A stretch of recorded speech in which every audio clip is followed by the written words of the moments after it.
response, by the way, to Starbucks saying it's going to hire 10,000 refugees.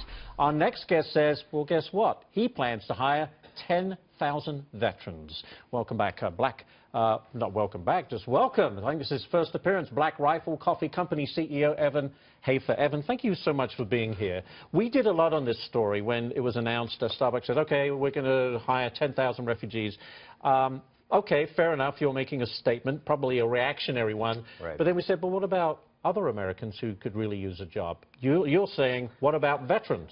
Yeah, and I think that it's really important for everybody to know that if somebody's going to come out and make basically a press release defining themselves as progressive, there are definitive conservative options out there for coffee. So Black Rifle Coffee is veteran-owned, veteran-operated. We've been around for 2 years. I've got over 50 employees. We've got about 60 actually now, with above a 70% veteran hire rate. So if a company comes out and says if you add 10,000, that's going to be a huge... Well, I have 17 other companies with me. I've got 17 other companies. companies. That's impressive. So, okay. And I've also got the former CEO of Panda Express who's helping me out, Tom Davin. He works for 511 Tactical, which is what I'm wearing today.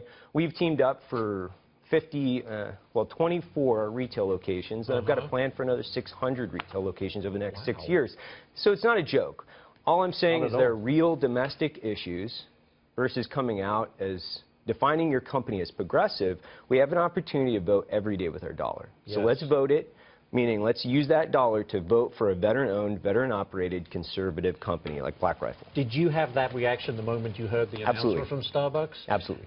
How much of a, you know, we're often hearing how badly veterans are treated, either through the VA and the troubles they have getting proper health care. But as far as the work, the employment side of this, are there a lot of veterans struggling with that? Yeah, veterans, typically, I think there's about 2.5 million veterans, post 9/11 veterans out there. You've got about a 5% unemployment higher rate than the standard unemployment rate. So you fluctuate around 5.7 to 6%. This is a legitimate issue because the guys that have been carrying, you know, belt-fed machine guns in Helmand Province, they've been carrying a really heavy load for a long time. I think that is a legitimate domestic issue. Not only that, but it's directly related to the last 12 years of foreign policy. Yeah. You know, inconveniencing a couple hundred, maybe 1,000 refugees versus going introspective as a country, taking a look at real issues. And my company is veteran-owned and operated. I'm very overt about my commitment to veterans, the Second Amendment, and the Constitution. We have an opportunity to face real issues, address them head-on, and vote every day with our dollar, and that's what I want the American public to do. Well, we wish you the very best. Thank you for coming in, and keep us updated on how you're doing. It's a great project. Thank you so much, Evan Hafer.